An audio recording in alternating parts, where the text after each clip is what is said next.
Yeah, but I do think we should definitely talk about, like, you know, what's going on with this whole pandemic, how it's really, you know, disrupting, you know, the world, right? Like, you know, the economy globally is like on lockdown, you know, and it's just going forward. We're going to be a wildly different society when we come out the other end of this, right? You know, this is interesting. So I did add that. So I mean, talk about that. Well, that's my question. I think I put that as one of the questions. Like, are we going to be different? I think so. I know so. Are we going to go back to, you know, status? Nah. Like, okay, like, you know, we. Nah. I mean, maybe we go back to, like, obviously being more, you know, face to face, and beyond the idea that people are going to probably shake hands less. I'm really talking about from like a you know, societal business engagement, like this idea of how more and more people has started using Zoom or mass uses of like video conferencing. That's now being added to everyday lives now, right? And even just everyday use cases for like business. So yeah, I think it's definitely going to be some new things going forward, bro. I mean, yeah, for sure. I mean, I look at it like I said in the chat, I look at it like, and we could dive into this when Rose hop on, but I look at it. Oh, I think you might. I'm here. I'm in the building. Rose, what's up, boy? It's good, man. How y'all doing? Chilling. Just FYI, you know, I think we are recording. Got the record badge on, as well as I'm doing a, you know, IG live as well. Oh, dope. But yeah, we could dive into everything. But real quick, I was just gonna make a point that like I said in the chat, it'd be interesting because, you know, without putting all my business out there, like I can get a lot of my work done in like 4 or 5 hours because I'm more efficient. I'm hopping right out of bed, hopping right into work, and right. I'm more comfortable. Like I can go to who knows what I'll be able to do in a week, but right now I could go to the store and, you know, chill, answer emails in between, drink coffee, eat lunch, like cook lunch, and I even have to worry about eating lunch, cook lunch. Right. And then it becomes a thing of like, yo, like this is mad. Like I feel really relaxed while working. Can I go back to the office and go back to the norm? You know? Yeah, that's a good question. I don't know. I mean, I think going forward, man, I think businesses are going to adopt this whole, you know, work remotely thing for a lot of different reasons. And I know we jumped in topic, but maybe I would just kick off the show and we just jump right in, you know? Oh yeah. Well, why don't we kick it over with that real quick? Would you rather work the normal 9 to 5 and have the weekends off, or would you rather be able to work remotely, but people could kind of contact you, but you got to be on call whenever? Like which one would you choose, or which one would you rather go with? I mean, for what I do, I don't know if I guess I haven't worked a true, I guess, 9 to 5 type scenario since the 90s. So, you know, as a creative, a lot of times you're working even when you're chilling because you're thinking about the problem you're trying to solve creatively or whatever. Or if you're trying to just come up with design solutions, you're constantly solving problems. But I do like this idea of being flexible.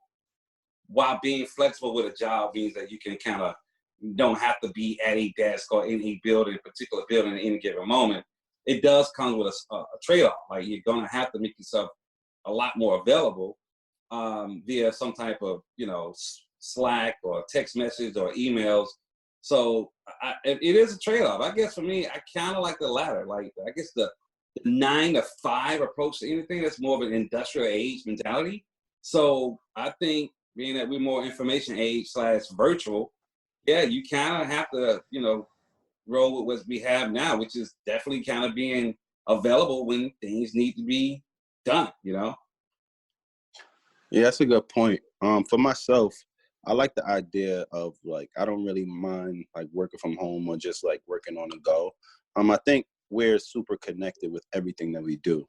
So whether if it's Slack, whether if it's Teams, whether if it's Skype, like you can literally look at Skype on your computer or Teams or Slack to see like the little green light to see if that person is near their computer, right? So, I mean, I like the idea of that.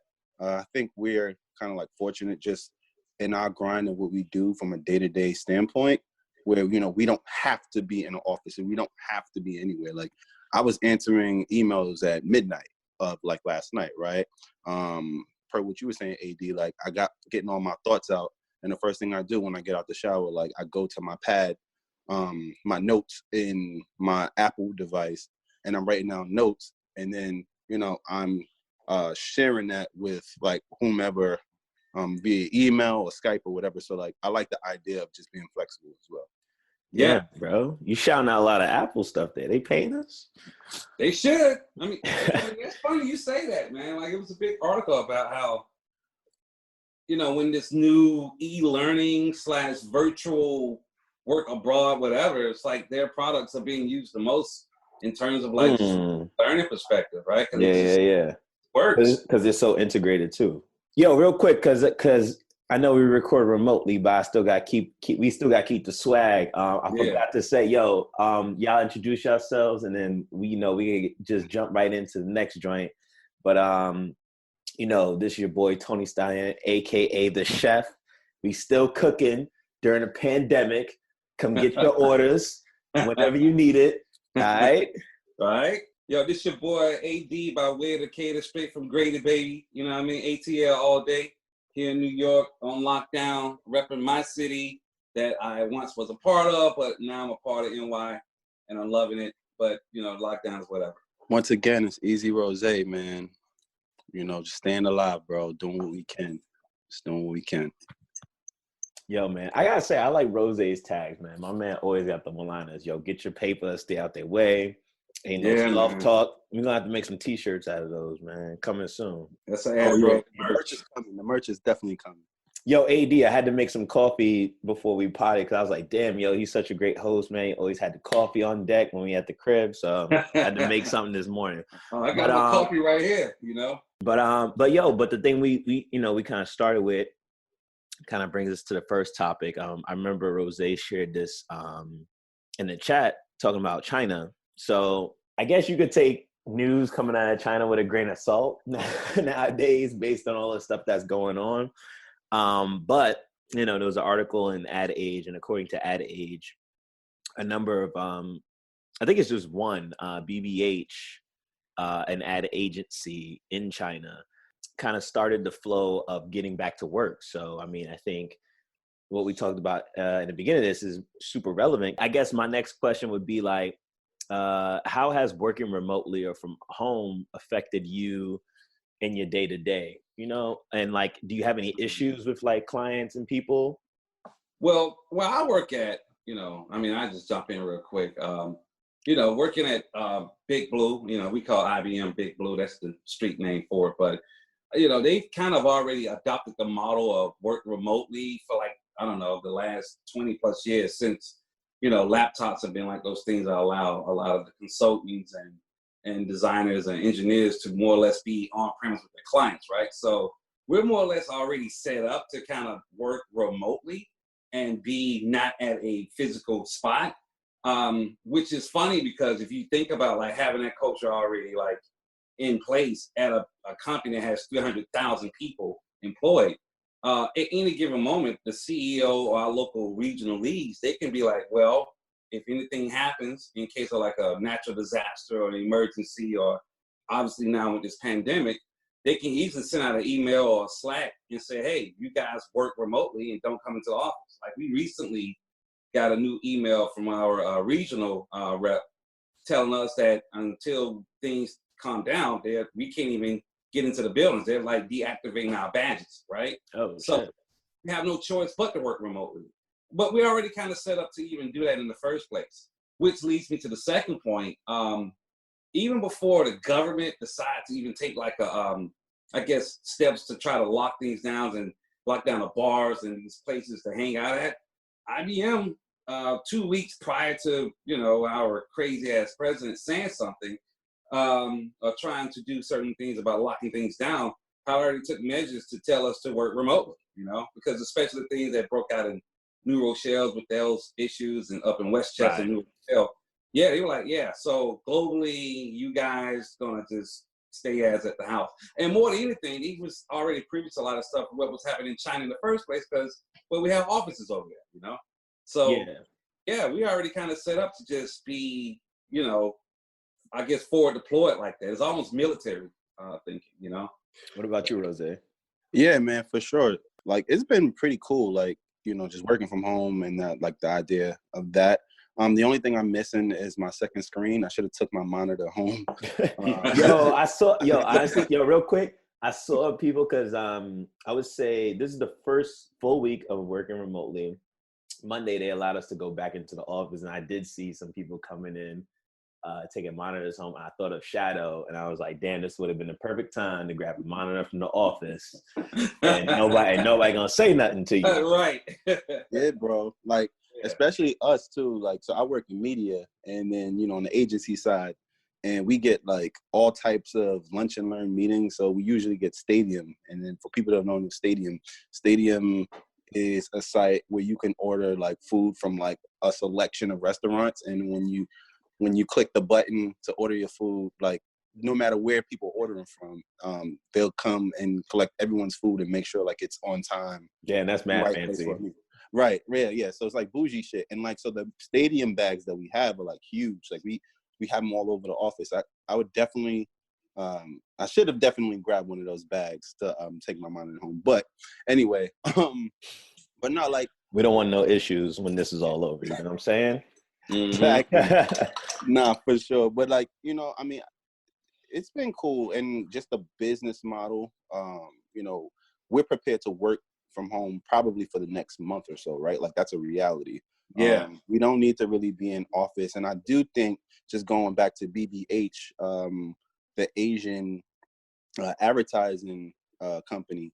I feel like the reality is I feel like they're kind of like informing what's next to come for us. Like when we do eventually, or if we ever eventually get back to work. And some of the precautions that they're taking is they're allowing people to come in at 10:30 a.m. and leave at 4:30 just because of the amount of people that's actually traveling, right? So, the reality is it's probably less people will travel later in the morning and less people traveling like earlier in the evening. And then also too, they're taking like temperature checks with people when they're actually coming into the building. So, if you have like a running fever, they won't let you into the building. That could actually spill over to what we're doing here in America. And I also think that they're still taking that precaution of having client calls by way of Skype or just virtual. So like, again, like I think that model might inform just like the rest of the world, just because like they dealt with it first. Right. And, now they're actually getting back to work now that the virus has kind of like died there. Yeah, it's funny you say that, Rose. It's, they basically, the company suspended all our, non, I guess required travel, like internal business travel. They suspended that.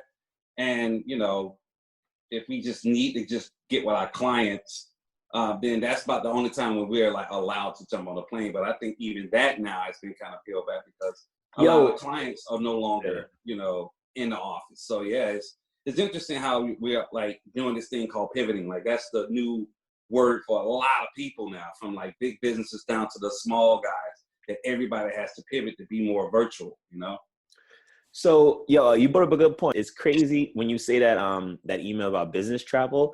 I feel like all the CEOs in the world had a meeting because literally the same exact language you're saying is the same exact language they were saying at my job in terms of like business traveling. You can only do this and blah, blah, blah. Well, this was like 2 weeks ago, and then they just straight up shut it down. But it's just crazy how aligned all the businesses are.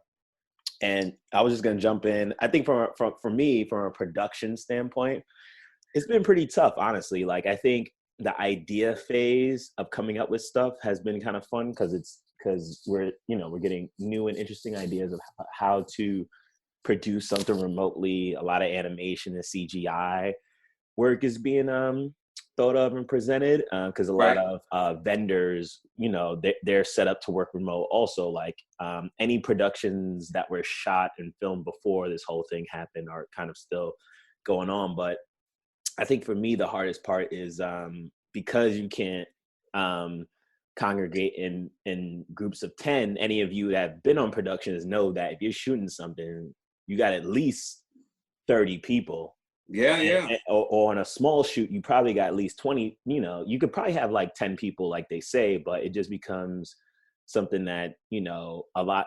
One thing you guys, they just told us about is insurance wise, from a production standpoint, this whole COVID-19 thing is not covered by insurance. So, damn, really? Before you go on a shoot or shoot anything, before you do anything production wise, you have to get sign off from, well, at least with my company, you got to get sign off from the COO. Then you have to get the client to sign this document. Then you have to get talent in a production company to sign it. Basically saying like, yo, like basically for the people out there, it says, if you get sick on this production, you are choosing to go on this production on your own accord. And if you get sick, like we can't help you. Like we're not. I mean, because insurance companies, they always going to be risk adverse, right? Exactly. So if it's not going to cover any cost, anything initially, then it doesn't matter, right? Exactly. Yeah, man. But I just think too, like a lot of these companies, it's like, you know, what side of history do you want to be on, right? Do you want to be on the right side of history or the wrong side of history? And I think we're just taking all these precautions, you know, just like companies want to be on the right side of history, like real quick. So my agency, like, you know, I work on the agency side, but my client is a financial client. And, you know, I've been having emails, bro. It's crazy, like trying to make sure, like I'm stopping media. I have to actualize spend. I have to see how much spend is remaining. And it's just due to the reality that, you know, we have to pull media ads down due to reality that, you know, a lot of companies don't want to be on the wrong side of history. So like, if you know people are going through this, people are getting laid off, people are like having a hard time, it's like, well, why would you want to be sending them? Why would you want to sell them or have them sign up for like a credit card or any kind of like product? So, you know, I think it's just that conversation of like, hey, like let's take trying to have empathy. Yeah. So Rose, that's why you gotta be my D Wade or Pippen in this pod, because you always set me up for the dunk.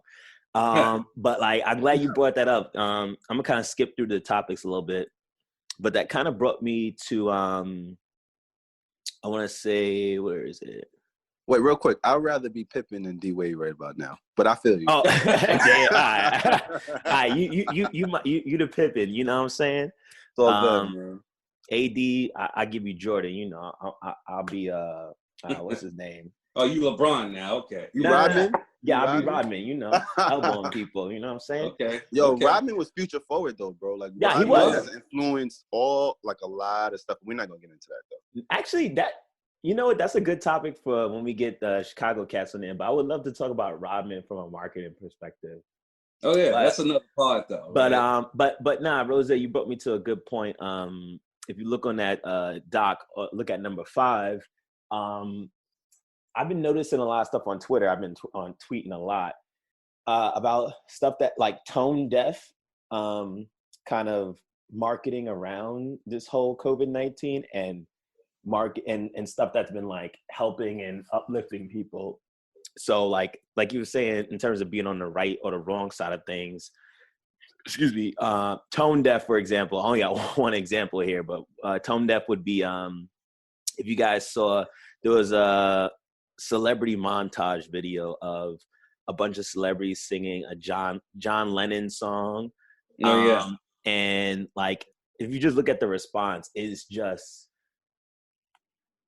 like, it's just backfires. Like a lot of people feel, and also I've noticed this with other celebrities who are posting about like stay home, and then they show their home, and a lot of people are saying like, hey, like it's easy for you to say stay home and to sing to camera and to act like everything's gonna be okay when you have millions of dollars.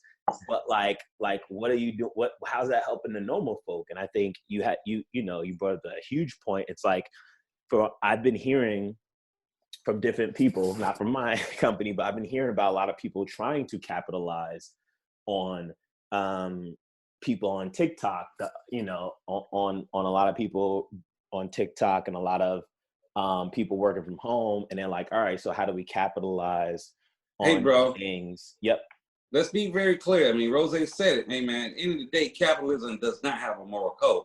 And if you think about what's going on right now with everything in the world, when you have natural disasters, pandemics, or any kind of outbreaks, or any kind of like downtrodden of society, there are going to be people and companies who are going to capitalize on it. It's just the natural way of things, right? I guess the bigger question is, how does, one more or less use this to do for good? And is it tone deaf, right? Because anybody can probably say that, anybody capitalizing off things right now could be potential tone deaf. But at the same time, it's kind of like, well, if you're a person who normally go out and make money, interacting with people or providing a service to your clients or a product or whatever, at the end of the day, we live in a society that, hey, you're measured by what you bring in. And do you knock a person for trying to feed their family or just trying to provide what the current lifestyle they have, or just, taking advantage of what capitalism has always done, right? Well, I mean, so that's a great point. So tone deaf celebrities singing the camera, not tone deaf. For example, Zion helping I thought that's cool. People in New Orleans, Mark Cuban paying people's salary until the end of March. People who work at I don't know the name of the stadium where the Mavericks play, but nobody cares. American Airlines Arena. Yeah. And then also another great example that Rose brought up, and my fault, I think I cut you off. But I just wanted to say, like Ford Motor Company pulling all their vehicle ads and replacing them with Corona response ads, Yeah. So I think also too, like what happens now is from a capitalistic standpoint,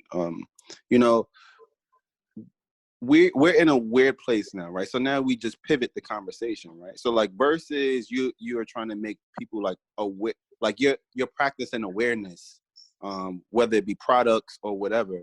Now it's kind of pivot to like perception and favorability, right? So it's like, if all right, now I'm not trying to push this product to this person. All right, that's over with. That's just bad taste. Tone deaf. But now it's like, all right, well, damn, how can I still be in the mix, still be in the conversation, and just kind of pivot on my approach? So that what you do, I know from my vantage point, like we pulled our ads, and then on my account that I work on, and we're trying to promote another initiative where it's like people are donating to kids who might not have like food, right? So it's a campaign. It's like, all right, hey, there's kids, because they're not in school right now, like they're missing out on like lunches because they probably can't afford, their parents probably can't afford for them to have lunches. Like, no, we're gonna have this donation drive, and people are gonna go online and hit a button to donate to kids. That's dope. Actually having like nourishment, actually having food, and then whatever that amount comes up to from the people will double that amount. So like it's still like we still look good. Like although, so when things do come back to like the real capitalistic product promotion kind of a conversation, me and my brand, we're still in that conversation, and people remember that, hey, I donated something. So I mean, it's about favorability right now. So it's a real thing. So Rosa, how you guys producing those ads now, right? So I know you guys already had things in the can that was already created and produced, and it was ready to go. I guess two-part question is, how are you guys producing the new work? Are you guys using like stock footage, or do you guys got like a skeleton crew who can actually, more or less turn this around in like an agile manner? And with the old stuff, depending on how long this lockdown happens, will these current ads that are not being ran be even relevant when you come back out on the other end of this? So that's a really good question. So actually this campaign that I was telling you about, we're feeding, we're promoting, like, donating to kids who don't have food. This is actually a campaign that already existed like last year and the year before. So we're just essentially repurposing that creative Oh, just doing a couple tweaks to it, but it's something that they're gonna put more dollars behind to kind of support it. With regards to the creative that paused, see that right there, I think it depends on when, you know, we come down, like when the pandemic kind of subsides, depending on how long it takes, because like we have approval to run the media throughout the end of the year. So we might turn that back on, and let's say we're back in market by like May or June. If not, then I'm sure the creative team, this conversation is having on their end on like how they're looking to move forward and producing these kind of ads. But yeah, that's just kind of been the approach. I think that we'll go back live with whatever the creative we pause though. well, it's funny from my end, because I kind of be going in between, like, you know, product design, digital product design it is, and even some type of like campaign. I wouldn't call it campaignable strategy, but it's more like brand strategy. Yeah, a lot of our clients, we don't necessarily produce campaigns, but we do produce what they call digital experiences for these guys. That said, some of these experiences are enterprise-led, which means that at some point, I think these products and projects that was kind of already, you know, in flight are still going to get produced.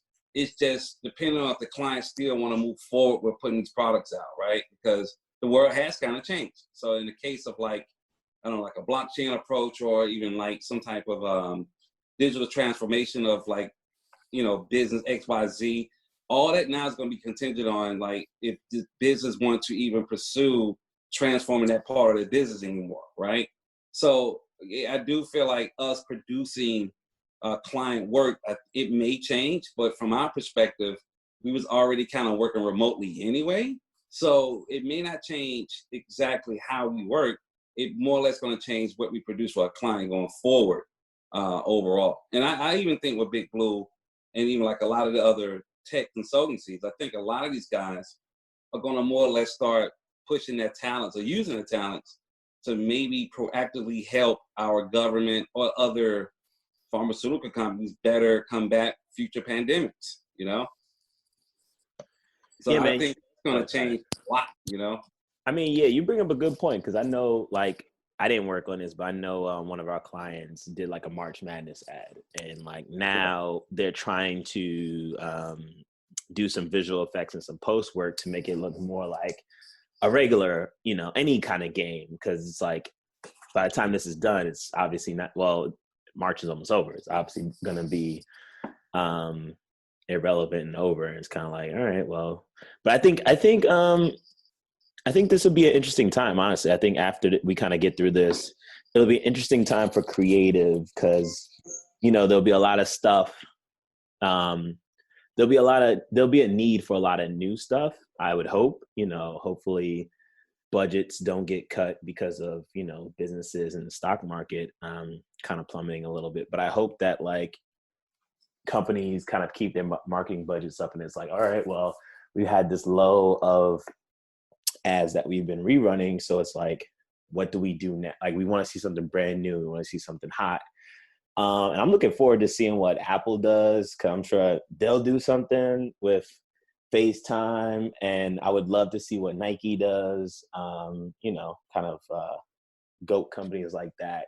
But what about some of these agencies that are not necessarily media or creative oriented? What about the experiential agencies, right? Because there's a lot of those guys. That's a good point. That's a really good point. That's true, because someone in my office mentioned an experiential idea that obviously got killed because it was, the whole basis of it was touching. So it's just like, how do you rethink? I don't know. I think it becomes, I mean, I think a lot of people are going to lose money, but I think it becomes a good, depending on how you look at it, it becomes a good challenge, because like, okay, something that we need people to come in and touch and interact. And obviously, as this thing kind of cools down, people aren't going to want to do that. Yeah, like maybe experiential is just redefined, and we kind of push more towards VR experiences, right? Yeah. Maybe it's like, you know, that goes back to a tech company again. Exactly. Yeah. Yeah, man, it's gonna be an interesting time. Yeah, I think advertising, man, you know, Shadow had a good point. You know, me and him kind of talked like separately from the chat yesterday, just on the phone. And he had a good point that, you know, and he even said in the chat yesterday that advertising is, you know, it's an industry that's, you know, I forgot his exact words, but he was saying basically when people are not buying something, and a lot of times that the first thing get cut are ad budgets, right? So I just do believe that with this now that Bank of America has announced that we are officially in a recession. Oh, I really? do believe that they announced it. It's real. It makes sense. When a economy gets put on hold like this is definitely a recession. You can call it depression, however you want to dice it. But he did mention that a lot of agencies may start letting people go because if you can't go out and produce the work, and if clients are definitely changing media buys, and if they have to be more experiential and start bringing things in house, a lot of agencies are definitely gonna more or less feel the bite of this. This is almost kind of feeling like 9/11 when it happened. I remember working in the creative field back in 9/11. And when that happened, it took almost 2 years for people to kind of get back on their feet, man. There was a lot of creatives and a lot of people from the advertising world that just had to do little small jobs. Hell, I worked at a coffee shop for 2 years until, that kind of blew over and got back into the industry, right? But I think you're going to have more or less the same type of thing, man, Yes, that's a really interesting point too, because like as you think about it, right? You have all these ad agencies who operate, even like think about right now, they have all these ad agencies that operate out of buildings. Like, bro, the rent still has to be paid. There's no one operating within these buildings. So like, all right, do I change my business model? Like, what is the business model? How does it look? How am I predicting the future? Like, because now it's like all future forward things now. It's like, what does my business look like in 6 months? Can I afford to, even be in this predicament, this situation? And it's like, hey, like, the billing, some clients are pulling back. Like, there's still agencies that are operating off of commission models, right? Yeah. So you only get paid off the media that you're actually spending. So then what happens with that? Like, it's not, so, I mean, I think that's a really good point. Yeah, man, I think you guys, one thing, AD, if you don't mind diving into, I do want to ask if you could talk a little bit more about how you pivoted from, losing a job around 9/11, working at a coffee shop, and then like getting back into the workforce. Cause I think that's super important. If you don't mind talking about it a little bit. Oh, no, I don't for anybody mind. listening, cause like there might be some people out there where they get hit hard and it's like, shit, like I gotta hustle. No, I don't mind at all. It might be inspirational, Yeah, I mean, look, back in, I guess, it's weird because it's 2020 and 2001 feel like it was a long time ago, but technically it was almost 20 years ago. I was 11. That's why. Back then, man, even though I had to work at Starbucks for almost 2 years, I never stopped doing my craft, right? I never, even somebody was like, well, you work at Starbucks. I'm like, no, I work here, but I'm a designer. Like, I'm a creator, with school for this. This is what I was meant for. Prior to this, prior to 9/11, I basically had a thriving career at a .com and even at the, Yellow Pages, right? So I never lost sight of being a designer. So I stayed online, looking at things. Even in 2001, I was still paying like, mad amount of money to get DSL back then, so I could stay up on my skills and check out the latest thing with, at the time, how to do things in Flash.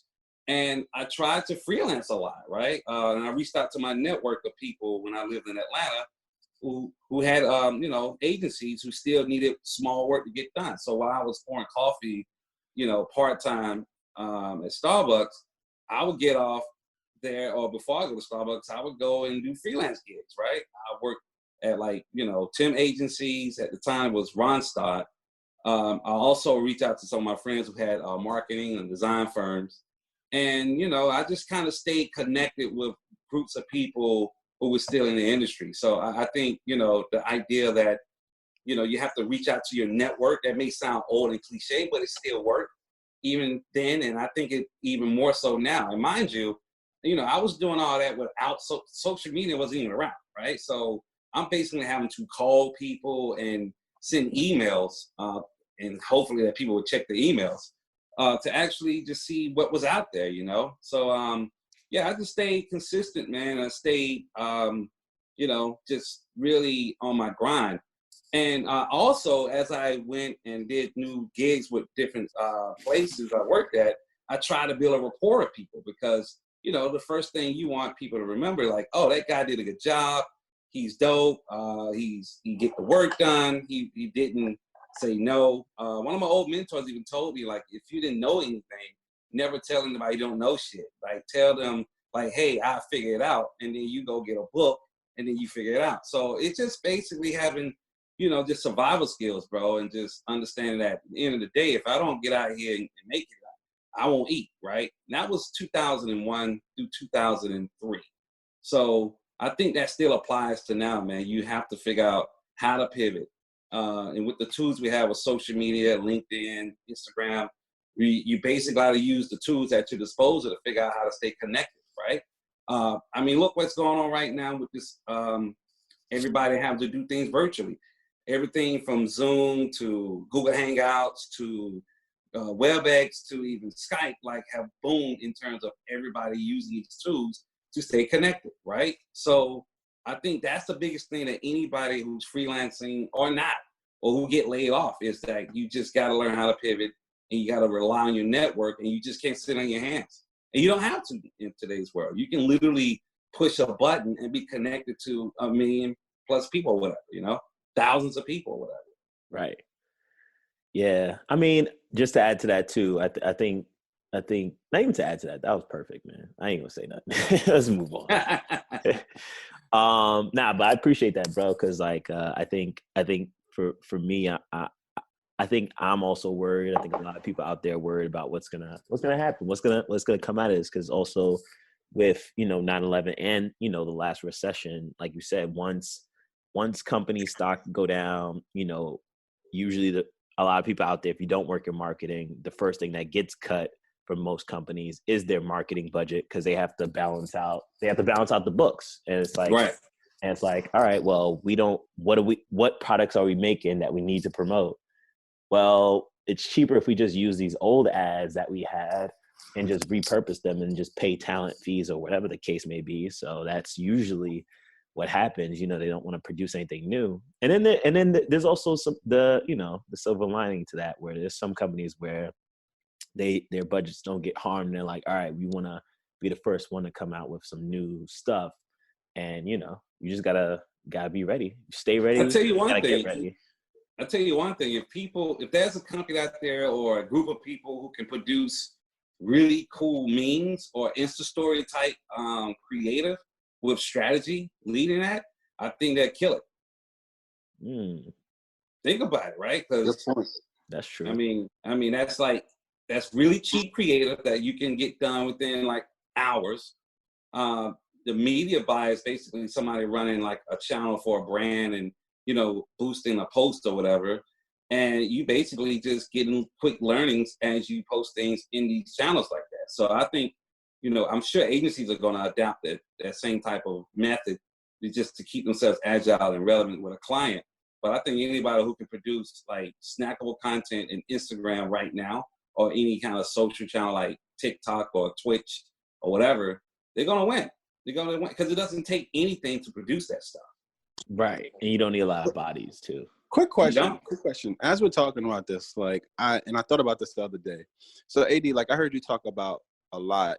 I heard you talk a lot about like, 2001 and how like the world was different and like how you've been integrated with kind of like the .com world, where we really wasn't where we are now, rather, in the digital space. How do you think that maybe like in 1997, 96, when print was still doing its thing, when television was king, how do you think that people would have dealt with this pandemic that we're going through now? Like just any thoughts on that? Yeah, I think more and more people would be highly tuned into local news and just the television. Think about when 9/11 happened, man. Like all the advertising went flat. Like it took all the ads off TV and it was just 24/7 news, like CNN, right? And with print just works in a different beast like that. It's print you have to really plan to talk about. you.